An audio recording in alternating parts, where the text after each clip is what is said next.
They called it the house that never sleeps. Not because of parties, not because of wild neighbors, but because every single night something woke them up. And it wasn't a normal sound. It wasn't a cat or a mouse. It was footsteps. Heavy footsteps. Footsteps that didn't belong in an empty house. In the late 1990s, a young couple, Mark and Dana, moved into their dream home in upstate New York. Everything about it was perfect, quiet neighborhood, big backyard, the kind of place you raise a family in. But from the moment they stepped through the front door, something was off. The air was stale, like no one had ever breathed in the dust-filled rooms. The silence was heavy, like something was watching them from the shadows. But they were young and in love, excited to start their lives together. So they ignored the unsettling feeling and began to unpack. On their very first night, as they lay in bed, the bedroom door creaked open. At first they ignored it, assuming it was just an old house settling. But then they heard it again, soft footsteps in the hallway. They sat up in bed listening intently. Then they saw it, a dark shadow moving down the hallway, but there was no one there. When they stepped out of the room, the footsteps stopped. Was it the wind? A branch scraping against the window? But when they checked, everything was fine. Shaking off the experience as a one-off, they went back to bed. But the next night, it happened again.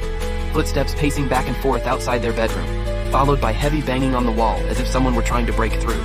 Terrified, they huddled together, their imaginations running wild. Who could be out there? Was it a crazed intruder or something more sinister? But as dawn approached, the sounds outside the room slowly faded away. As the weeks passed, the incidents continued to escalate. The baby monitor would suddenly pick up static on the line, and then a voice, sometimes crying, sometimes laughter, always at exactly 3:17 a.m. Dana began waking up with strange bruises on her body, while Mark would occasionally lose entire hours with no memory of where he'd been or what he'd done. Fear turned to suspicion, and they began to argue, each convinced the other was somehow involved in the disturbances. Their nights were filled with terror, and their days with doubt and mistrust. Desperate for answers, they installed cameras around the house, but every time something happened, the footage would inexplicably glitch, cut out, or turn to static, always at 3:17 a.m.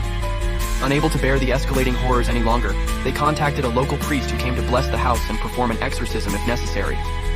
But after only one night in the house, he left without completing the ritual, shaken by unseen forces beyond his understanding. Next, they reached out to a psychic who revealed that the house was built on an ancient burial ground, and the spirits of those buried there were restless. With this new understanding, she performed a seance to communicate with the spirits. But instead of bringing peace, it unleashed a torrent of rage, shaking the foundations of the house and leaving behind strange symbols they couldn't decipher. In the end, neither the priest nor the psychic could offer them any real solutions. And so they were left to deal with the escalating horrors on their own. Unable to take it anymore, they eventually fled, leaving the house and all their possessions behind.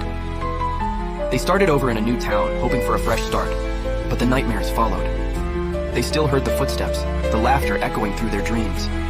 They felt watched, judged, tormented by an unseen presence that seemed determined to follow them to the ends of the earth. Some said it was a cursed object they brought with them from the old house, a malevolent spirit latched onto something personal. Others believed it was trauma manifesting, a darkness born from their own fears and uncertainties. Still, others thought it was never about the house at all, but something inside the family itself, some deep, buried secret resurfacing to haunt them. Whatever the truth, one thing is certain, they lived in constant fear. And even today, somewhere out there they still do, and every night at 3:17 a.m. they still wake up.